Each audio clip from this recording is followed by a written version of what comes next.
Goodman. WikiLeaks founder Julian Assange is still in jail in London. On Tuesday, a British court granted Assange bail, but then forced him to remain in prison after Swedish authorities decided to challenge the decision. Assange has been detained since last week, when he was arrested in London on an international warrant to face sex crimes allegations in Sweden. His arrest came amidst an international uproar over WikiLeaks' most recent publication of a massive trove of secret U.S. diplomatic cables. In a dramatic day in court Tuesday, Assange's supporters broke out in cheers when the London judge granted Assange bail. But when the counsel for the prosecution indicated it would appeal, the judge told Assange he would remain in jail until a hearing at a higher court within 48 hours. If he wins that appeal, Assange will still have to raise £200,000 sterling, more than $300,000 in bail money. He would also be subject to a curfew, be forced to wear an electronic tag and report to a nearby police station every evening until his next court appearance on January 11th. Before Tuesday's hearing, Assange remained defiant, telling his mother, Christine, from his cell he was committed to publishing more secret U.S. cables. In a written statement of his comments supplied to Australia's Network 7 by his mother, Assange said, quote, "My convictions are unfaltering. I remain true to the ideals I have expressed. This circumstance shall not shake them." Several of Julian Assange's high-profile supporters have been attending the court proceedings in London and have offered to contribute funds for his bail. They include political commentator and writer Tariq Ali, campaigner Bianca Jagger, filmmaker Ken Loach, and veteran Australian journalist John Pilger, who is joining us now from London. John Pilger is an award-winning investigative journalist and documentary filmmaker who's written close to a dozen books and made over 50 documentaries. His latest film premiered last night on television and in theaters throughout Britain. It's called The War You Can't See. It includes interviews with Julian Assange. John Pilger, we welcome you to Democracy Now!, as well as Julian Assange's attorney, Mark Stevens. John, why don't you start off by telling us what the scene was like outside the courtroom and the significance of what is happening right now? Well, the scene outside the courtroom represented how people feel about this. People are overwhelmingly angry and overwhelmingly supportive of Julian Assange and of WikiLeaks. They have no difficulty seeing the injustice that has been perpetrated in this rather absurd case in Sweden, but also the importance of Julian Assange's WikiLeaks organization in allowing us to get a glimpse of how the world is really run, how and why politicians lie to us.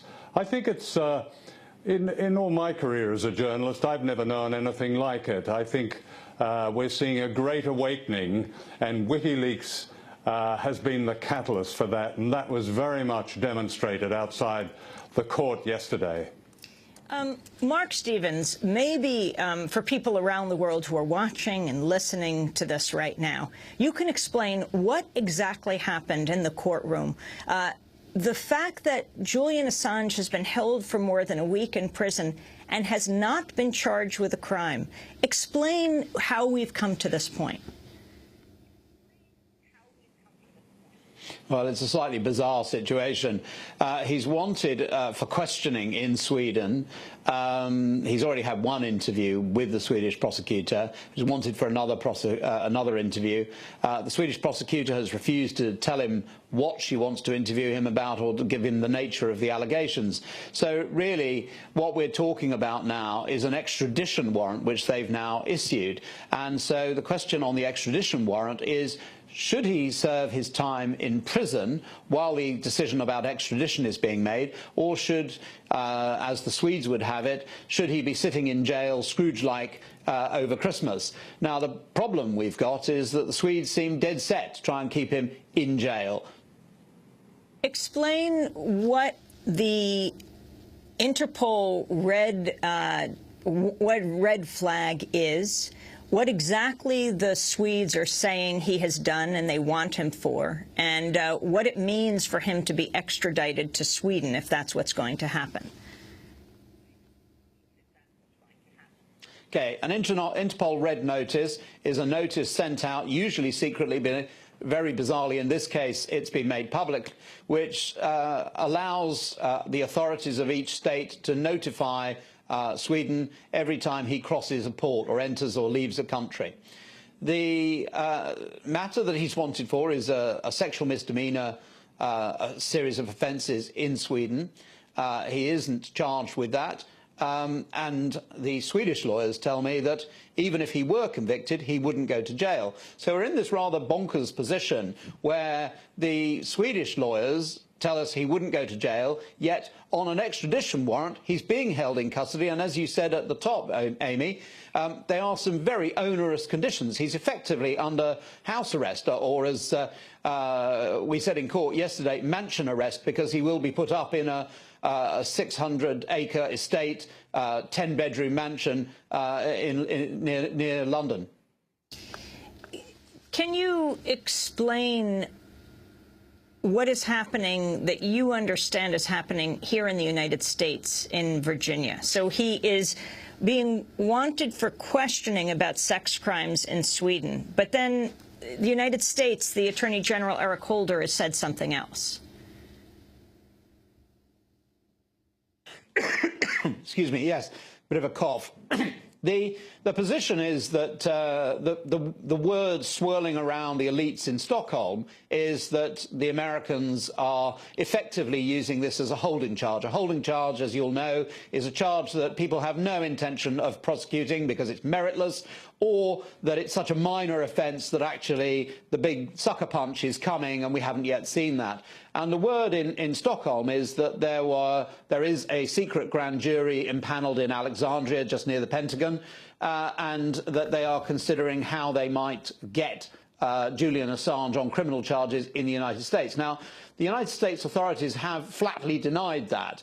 Now, if that's true, then it would be difficult to see how he could be extradited. And of course, as a lawyer, I can't see that he's committed any offence. And indeed, a congressional report that came out on the 6th of December said very much the same thing. But I'm sure you'll appreciate, as will viewers, that he has made some big and powerful enemies.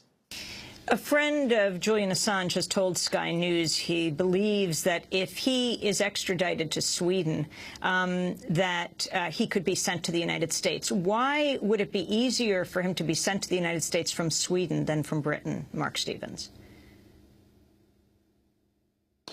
That's a very good question, Amy. And the answer really is that we do have extradition arrangements between the UK and the US. But the British judges have a long history of looking at them pretty carefully. You'll be familiar with the case of Gary McKinnon, the young child that hacked into the Pentagon computers, comprehensively embarrassed them, and is wanted on an extradition warrant to the United States. That's been being fought for about 3 or 4 years now. And so the possibility is that the British courts would look at this and scrutinise it in a thorough and independent way. That's what British judges are. They're not politically influenced, whereas I think that it's felt that the Swedes are perhaps a little more of a soft touch and perhaps more fairly are less experienced than the judiciary in Sweden in dealing with these extradition warrants, and perhaps he would go more on the nod from Sweden.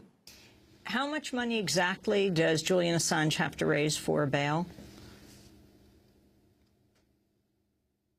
He's got to raise £200,000 in cash. It's about $300,000. And of course, the problem with that is that we finished court after banking hours closed yesterday. So and getting that kind of money out of a bank, you'll realise that most banks don't carry that kind of money. It's very modest amounts that they carry these days because we spend most of our money electronically. And of course, he's been electronically hobbled by Visa and MasterCard, who've stopped the accounts being paying money to WikiLeaks. And so actually gathering that money has meant that he's had to call on, and we've had on his behalf, to call upon the very generous friends that he has, very high-profile individuals. But even they can't make money move after banking hours. And of course, that's why he was sent back to Wandsworth Prison, the very prison that indeed Oscar Wilde, the Anglo-Irish writer, was held in when he was up for crimes of a very different nature. He's been held in solitary in prison, Mark Stevens? Yes, very unusually. Men who are accused of rape are usually released on bail, and they are given bail on condition they don't contact the alleged victim.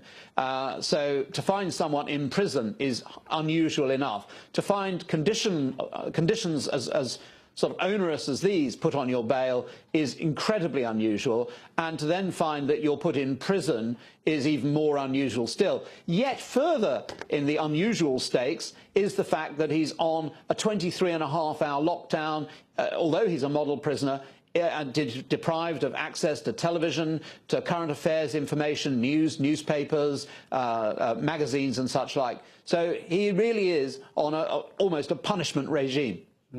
It's very interesting. There's a letter from Women Against Rape, a British organisation, and the Guardian newspaper in London. It's written by Katrin Axelsson in support of Julian Assange. And it says, many women in both Sweden and Britain will wonder at the unusual zeal with which Julian Assange is being pursued for rape allegations. Women don't take kindly to our demand for safety being misused, while rape continues to be neglected at best or protected at worst. This is a feminist organization in London, Mark Stevens. I think that most of us are extremely troubled about this, and I think the reason that we're troubled is that false allegations of sex crimes are incredibly rare. When they come along, they stink. This one utterly reeks. And of course, the problem for that more widely is that it discourages genuine complaints about rape and sexual misbehaviours. And of course, it demeans the complaints that are made by women who have genuinely been abused. And so any of those kind of false allegations really do devalue this. And I'm not surprised that people like Naomi Wolf and in the Huffington Post and also that letter in the Guardian are really concerned about this, because it is an unusual zeal, as she says. I would say it's an vindictive campaign, and one has to understand why that vindictive campaign is going on. What did the Swedish authorities ask him about in the first questioning of him? And how is it that he hasn't been released on bail? Well, he was granted bail yesterday by the judge, albeit on conditions, and we're now waiting for the further appeal. The Swedes really clearly didn't want to abide by the umpire's decision, and of course, we're having every time to have people who have been incredibly generous with their time, people like John Pilger who've come along, other high-profile figures like Bianca Jagger and Jemima Khan, film director Ken Loach, Hanif Qureshi, the author. All sorts of people have come forward, stepped forward. Some of these people don't even know him and have said, I believe that there is something really wrong here, and they've come to right an injustice. They see an injustice taking place before their eyes, and they are stepping up to the plate to do something about it. And I have to say, I am in awe of those people who've behaved so honourably and so decently. Well, I want to thank you, Mark Stevens, for being with us, attorney for Julian Assange. John Pilger, I'd like to ask you to stay with us. We're going to play a clip from the film that premiered last night throughout Britain called The War You Don't See, which has a section on Julian Assange, a man you've come to know, who you call a friend. This is Democracy Now!, democracynow.org, The War and Peace Report. We'll be back in a minute.